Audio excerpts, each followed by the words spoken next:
मैं विधवा थी और मैं चाहती थी कि मेरे देवर मुझसे शादी करे, लेकिन मेरी सास ने मेरे देवर की शादी एक अंधी भिखारी लड़की से तय कर दी।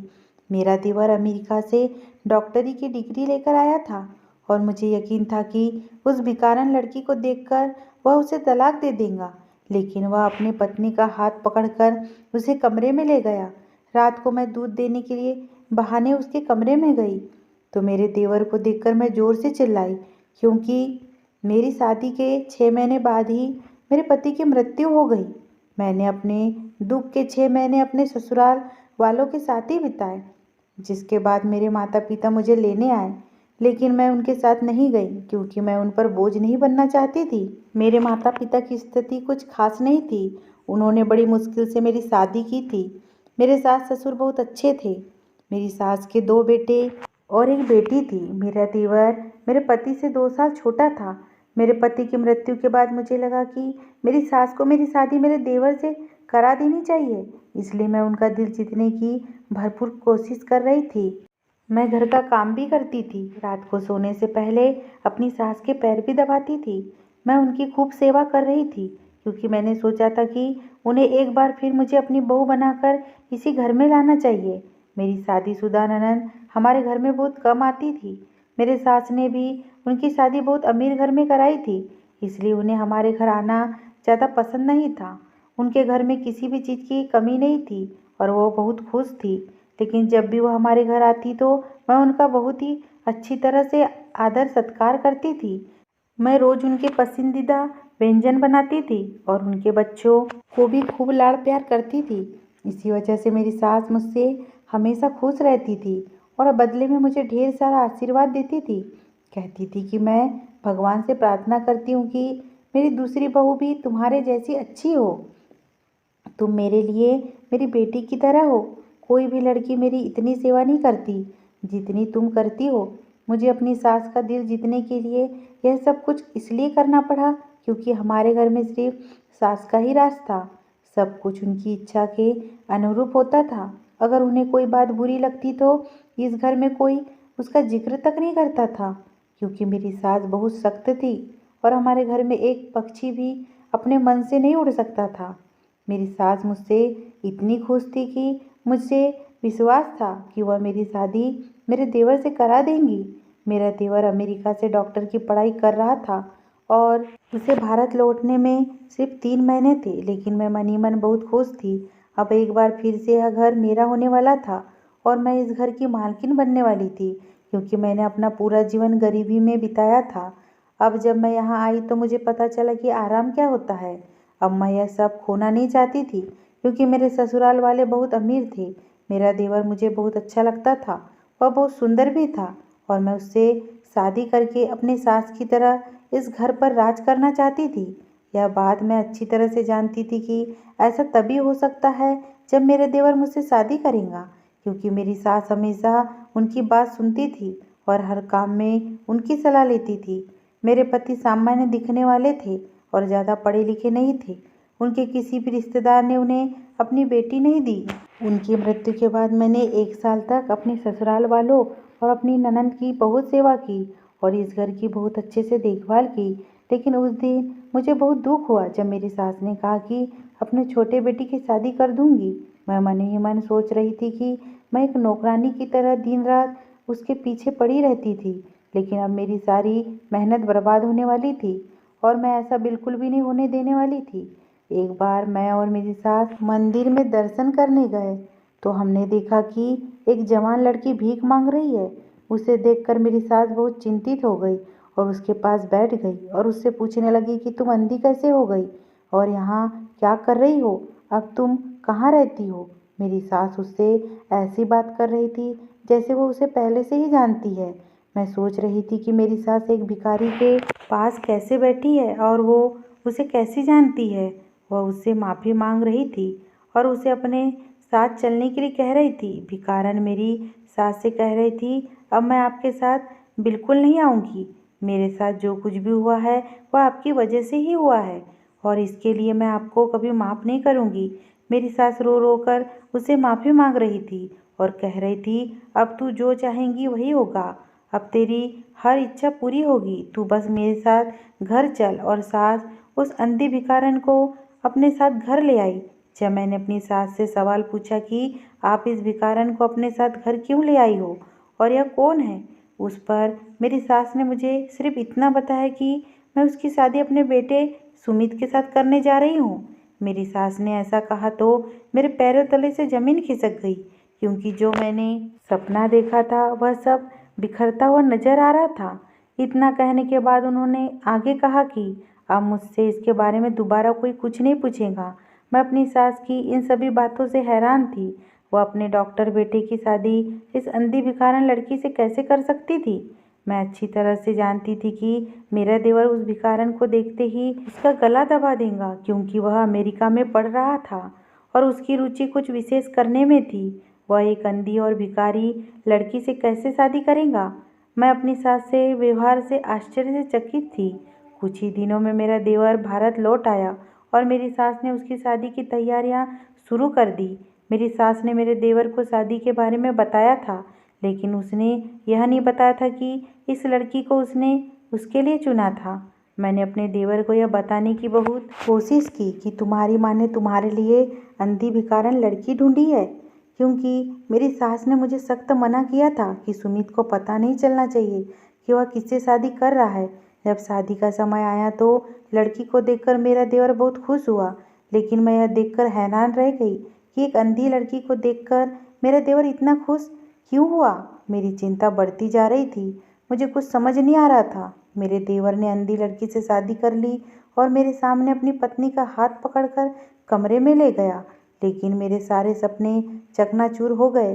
मेरी सास ने मुझसे कहा कि तुम्हें अपने देवर और देवरानी की सारी जिम्मेदारियां निभानी होगी, क्योंकि वह अंधी है और कुछ देख नहीं सकती, इसलिए उनके खाने पीने से लेकर हर चीज़ की जिम्मेदारी तुम्हारी है। और मैं इसे बिल्कुल भी बर्दाश्त नहीं कर पा रही थी। पहले मैंने इस घर में अपनी सास की बहुत सेवा की थी, अब मेरी छोटी देवरानी की भी सेवा करने का समय आ गया था। मैंने हिम्मत करके अपनी सास से इस बारे में बात करने का फैसला किया और उनके कमरे में चले गई। मैंने अपनी सास से कहा, आपने मेरे बारे में क्या सोचा है? आप मुझे कब तक नौकरानी की तरह रखेंगी? पहले तो सिर्फ आप थी और अब आपने मेरे सिर पर एक अंधी लड़की भी रख दी। आप मेरे पति की माँ हो तो मैंने पूरे मन से आपकी सेवा करी थी, लेकिन मैं उस अंधी लड़की की सेवा नहीं कर सकती। मेरी सास ने कहा, तुम मेरे पास आओ और मैं तुम्हें बताऊंगी कि वह वास्तव में कौन है। मुझे अपनी सास के साथ कुछ अच्छा नहीं लग रहा था। मेरा दिल उनके साथ बैठने को तैयार नहीं था। मैं अभी इस घर को छोड़कर चले जाना चाहती थी। मैं अपनी सभी योजनाओं में विफल हो चुकी थी और मैं उनसे कुछ भी नहीं सुनना चाहती थी, लेकिन मैं ऐसा नहीं कर सकती थी। मुझे अनमने मन से सास के पास बैठना पड़ा। मेरी सास बताने लगी, यह तब की बात है जब सुमित अमेरिका नहीं गया था। उसने मुझे बताया था कि वह हमारी गली में रहने वाली पायल से प्यार करता है और वो दोनों एक दूसरे से बहुत प्यार करते हैं। सुमित हमेशा मुझसे यही कहता था कि तुम्हें उस लड़की के घर जाकर शादी के लिए उसका हाथ मांगना चाहिए, लेकिन मुझे सुमित की बात बिल्कुल पसंद नहीं आई, क्योंकि वो लड़की बहुत गरीब थी और मैं चाहती थी कि सुमित की शादी किसी बहुत बड़े अमीर घर में हो। सुमित ने मुझे समझाया कि पैसों का इंसान की खुशी से कोई लेना देना नहीं है, लेकिन मुझे यह बात समझ नहीं आई। मैं उस लड़की के माता पिता के घर गई और उनसे कहा कि आप अपनी बेटी को समझाइए कि उसको मेरे बेटे से दूर रहना चाहिए। मेरे बेटे से दूर नहीं हुई तो यह तुम्हारे साथ अच्छा नहीं होगा। आप जैसे लोगों को अच्छी तरह जानती हूँ। आपकी बेटी की नज़र मेरे बेटे के पैसों पर है, इसलिए आपकी बेटी ने मेरे बेटे को प्यार के जाल में फंसाया है। आप जैसा सोचेंगे मैं वैसा बिल्कुल भी नहीं होने दूंगी। उस लड़की की माँ रोते हुए मुझसे कह रही थी कि हमने अपनी बेटी को ऐसा कुछ नहीं बताया है। हम गरीब लोग हैं लेकिन इज्जतदार है। अगर आप यहाँ आकर ऐसा बोलेंगी तो समाज में हमारा बहुत नाम खराब होगा। आप यहाँ से चली जाओ। पायल की माँ ने कहा था कि इसके बाद मैं पायल को कभी भी तुम्हारे बेटे से नहीं मिलने दूंगी। जब हम उनके घर पर तमाशा होने के बाद घर लौट रहे थे तो उसके घर के बाहर बहुत से लोग जमा हो गए थे और सभी लोगों को इसके बारे में पता चला था कि माँ की गर्दन शर्म से झुक गई थी। वह खूब रो रही थी। जब मैं घर आई तो मैंने सुमित से बिल्कुल भी बात नहीं की। मैंने उसे डिनर पर बुलाया तो उसने उसके लिए भी मना कर दिया। वह पायल का किया अपमान बिल्कुल भी बर्दाश्त नहीं कर पाया, क्योंकि पहले कभी भी ऐसा नहीं हुआ था कि सुमित ने मुझसे बात तक नहीं की हो। सुमित एक भी मिनट नहीं लगाता था और मेरे बुलाने पर भागा आता था। और अब यह सब इसलिए हुआ क्योंकि पायल ने फ़ोन करके सुमित को पूरी सच्चाई बता दी थी। अगली सुबह जब सुमित घर से बाहर जा रहा था तो मैंने उससे पूछा कि कहाँ जा रहे हो, तो उसने कहा कि पायल से मिलने। मैंने उसे रोकने की कोशिश की और कहा, पायल को सिर्फ तुम्हारे पैसों की परवाह है और मैं तुम दोनों की शादी कभी नहीं करूँगी। सुमित ने मेरी एक बात नहीं सुनी और वह घर से निकल गया। थोड़ी देर बाद जब वह दोबारा घर आया तो बहुत ज़ोर ज़ोर से रो रहा था। उसके कमरे में जाकर देखा तो उसने सारा सामान अस्त व्यस्त कर दिया था। मैंने उसके कमरे का दरवाज़ा कई बार खटखटाया, लेकिन उसने मेरे सवाल का कोई जवाब नहीं दिया और खुद कमरे में बंद हो गया। उसने पूरे दिन खाना भी नहीं खाया और मुझसे सुमित का व्यवहार बिल्कुल भी बर्दाश्त नहीं हुआ, क्योंकि मैं उसकी माँ थी और मैं उसे अपनी जान से भी ज़्यादा प्यार करती थी। मेरा बड़ा बेटा बचपन से ही बीमार था और मैं अब अपने दूसरे बेटे को खोना नहीं चाहती थी। मैं पायल और उसके परिवार को इस गांव से बाहर निकालने के लिए कुछ भी करना चाहती थी, क्योंकि मैंने सोचा था कि अगर वह यह गांव छोड़ दे तो सुमित उसे भूल जाएगा और सब कुछ ठीक हो जाएगा। सुमित ने उस दिन खुद को अपने कमरे में बंद कर दिया और मैं पायल के घर वापस चली गई। मैंने पायल के माता पिता से कहा, आप यह गांव छोड़कर चले जाइए। इसके बदले में आप जितना कहेंगे मैं उतना पैसा देने को तैयार हूँ। बस पायल से कह दो कि वह मेरे बेटे को छोड़ दे और उसकी ज़िंदगी से निकल जाए। तभी वह कमरे से बाहर आई और बोली, चिंता मत करो, मैं तुम्हारे बेटे को दोबारा कभी नहीं मिल पाऊंगी। वह मुझसे मिलने आया था और मैंने उसे फिर वापस भेज दिया। मैंने उससे हमेशा के लिए सारे रिश्ते नाते ख़त्म कर लिए हैं और हमें आपके पैसे नहीं चाहिए। हमने पहले ही यह गाँव छोड़ने का फैसला कर लिया है। आप अपने बेटे को समझाइए कि वह हमारा पीछा ना करे। आपका बेटा मेरे पीछे पड़ा है। वह हमेशा मुझसे कहता था कि अगर मैं शादी करूँगा तो तुमसे, लेकिन मैंने उससे कहा कि मैं तुमसे कभी शादी नहीं करूँगी, क्योंकि मैं जानती थी कि आप ऐसा कभी नहीं होने देंगी, क्योंकि आपको अपने बच्चे की खुशी से ज़्यादा अपना पैसा और उससे मिलने वाली आज़ादी प्यारी है।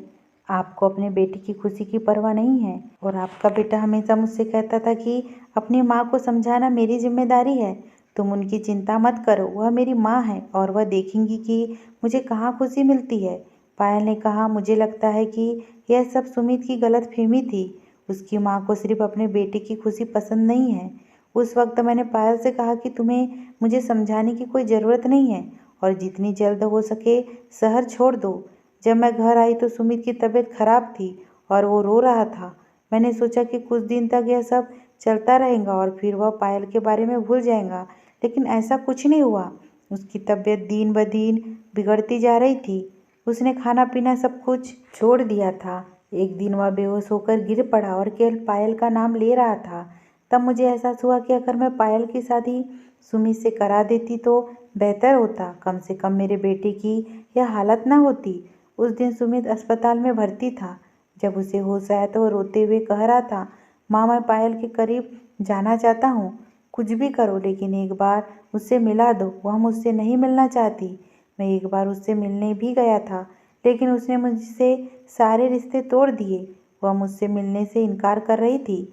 सुमित नहीं जानता था कि मैंने उसे इस गांव से बाहर निकाल दिया था। सुमित उसी दिन कह रहा था जिस दिन वह पायल से मिलने गया था, और वह उसी रात शहर छोड़कर चली गई थी। मैंने सुमित को समझाया, पहले तुम ठीक हो जाओ। तुम्हारे ठीक हो जाने के बाद मैं तुरंत ही पायल के घर जाकर शादी के लिए उसका हाथ मांग लूँगी। मैं तुमसे वादा करती हूँ कि मैं तुम्हारी शादी पायल से ही करवा दूँगी। सुमित मेरी बात सुनकर बहुत खुश हो गया और कुछ ही दिनों में वह बिल्कुल ठीक हो गया। जब हम दोबारा घर आए तो सुमित पायल से मिलने के लिए उसके घर गया, लेकिन जब वह घर आया तो वह बहुत परेशान था।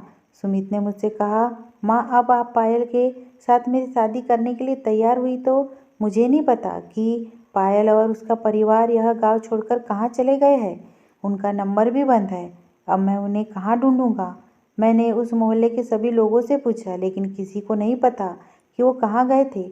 मुझे नहीं पता था कि वह लोग वास्तव में कहाँ गए थे। उसके बाद लगभग 6 महीने तक सुमित ने पायल को ढूंढा, लेकिन वह कहीं नहीं मिली। सुमित को यकीन हो गया कि वह उससे दोबारा कभी नहीं मिल पाएगा। सुमित ने फैसला कर लिया था कि वह देश छोड़कर चला जाएगा और कभी वापस नहीं आएगा।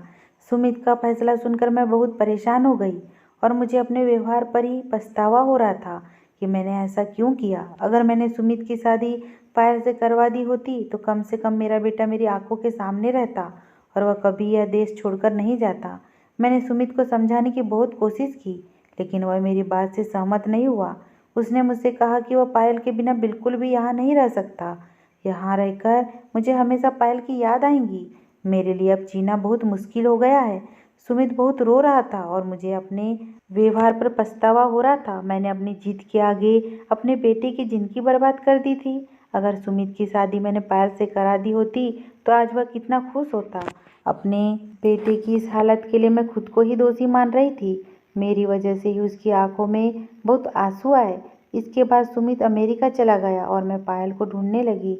मैंने पायल के सभी रिश्तेदारों से कह दिया था कि अगर वह कहीं पर मिले तो मुझे बताना, लेकिन हैरानी की बात यह थी कि उन लोगों को भी पता नहीं था कि पायल के घर के लोग कहाँ गए हैं। मैं रोज मंदिर जाती थी और भगवान से प्रार्थना करती थी कि पायल जल्द से जल्द मुझे मिल जाए ताकि मैं अपने बेटी की खुशियाँ वापस लौटा सकूं। भगवान ने मेरी प्रार्थना सुन ली और पायल हमें मंदिर के बाहर मिल गई। मैं बहुत खुश हुई और उसे अपने घर ले आई। पायल ने मुझे बताया कि जिस रात वह गांव छोड़ रहे थे उसी रात उनके साथ एक भयानक दुर्घटना हुई थी, जिसमें उसके माता पिता की मृत्यु हो गई थी और पायल की आंखें चली गई थी। मैं उसकी यह बात सुनकर बहुत रोई, क्योंकि उसके साथ ये सब मेरी वजह से ही हुआ था। यदि मैंने उनसे गांव नहीं छुड़वाया होता तो इतना बड़ा हादसा नहीं होता। इसलिए मैंने फैसला किया कि अब मैं पायल की शादी सुमित से करूंगी। और जब सुमित विदेश से घर आया तो पायल को देखकर बहुत खुश हुआ। सुमित को खुश देखकर मेरी चिंता भी दूर हो गई। मैं अपने जीवन में एक पल के लिए भी संतुष्ट नहीं थी। मेरे लिए मेरे बच्चे की खुशी से ज़्यादा कुछ महत्वपूर्ण नहीं है। ये सब बताते हुए मेरी सास की आंखों से आंसू बह रहे थे।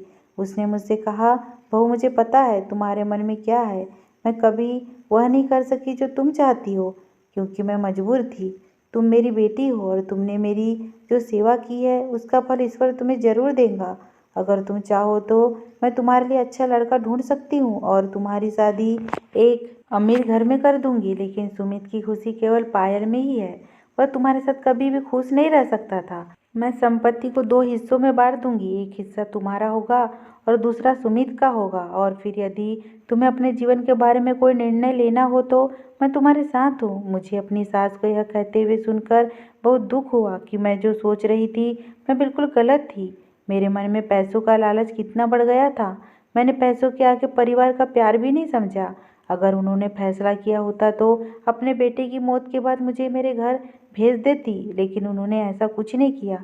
लेकिन मेरी सास ने मुझे अपनी बेटी की तरह अपने पास रखा।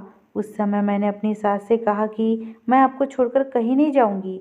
मुझे इस घर में कितनी खुशी और संतुष्टि मिलती है उतनी कहीं नहीं मिलेंगी। मेरी सास ने मेरी बात सुनी और मुझे गले लगाते हुए कहा, तुम मेरी बहू नहीं हो, मेरी बेटी हो। यह सुनकर मुझे बहुत खुशी हुई। मैंने सास से कहा, मैं सुमित और पायल को उनके कमरे में खाना देकर आती हूँ। आप उनकी चिंता मत करो, मैं पायल का भी ख्याल रखूंगी। हुआ यूं कि पायल अंधी है, वह मेरी बहन जैसी है। मैं उसे कभी यह एहसास नहीं होने दूंगी कि वह देख नहीं सकती। मैं उसकी अच्छे से देखभाल करूंगी। मेरी सास ने मेरे सर पर हाथ रखा और कहा, बहू मुझे तुमसे यही उम्मीद थी। मैं खाना लेकर सुमित के कमरे में गई और उसके कमरे में 3 अन्य डॉक्टर मौजूद थे और वह सुमित से केवल पायल के बारे में ही बात कर रहे थे। सुमित डॉक्टर से कह रहा था, यह पायल है जिसके बारे में मैं हमेशा तुमसे बातें करता था और मैं इससे बहुत प्यार करता हूँ और मैं भगवान का शुक्रिया अदा करता हूँ कि मुझे मेरा प्यार दोबारा मिल गया। और उसके दोस्त पायल की खूब तारीफ कर रहे थे और वह उसकी हकदार थी। पायल वाकई बहुत खूबसूरत लग रही थी। सुमित के दोस्त ने कहा, चलो पायल को अमेरिका ले जाकर उसका ऑपरेशन करेंगे। जल्द ही उसकी आंखों की रोशनी वापस आ जाएगी। पायल की आंखों की रोशनी एक बार फिर से वापस आ जाए और हम दोनों इस घर में बहनों की तरह खुशी से रहेंगे। यह सोचकर मुझे बहुत खुशी हो रही थी, क्योंकि मैंने भी अपनी दूसरी शादी न करने का फैसला कर लिया था, क्योंकि मैं अपनी सास को अपनी माँ मानती थी और उनकी सेवा करना मुझे बहुत अच्छा लगता था। यह एक काल्पनिक कहानी है। इसका आपकी ज़िंदगी में होने वाले किसी भी चीज़ से कोई ताल्लुक नहीं है। अगर ये स्टोरी पसंद आई हो दोस्तों तो प्लीज़ मेरे चैनल को सब्सक्राइब करना ना भूलें और लाइक कीजिए। प्लीज़ प्लीज़ मुझे सपोर्ट कीजिए।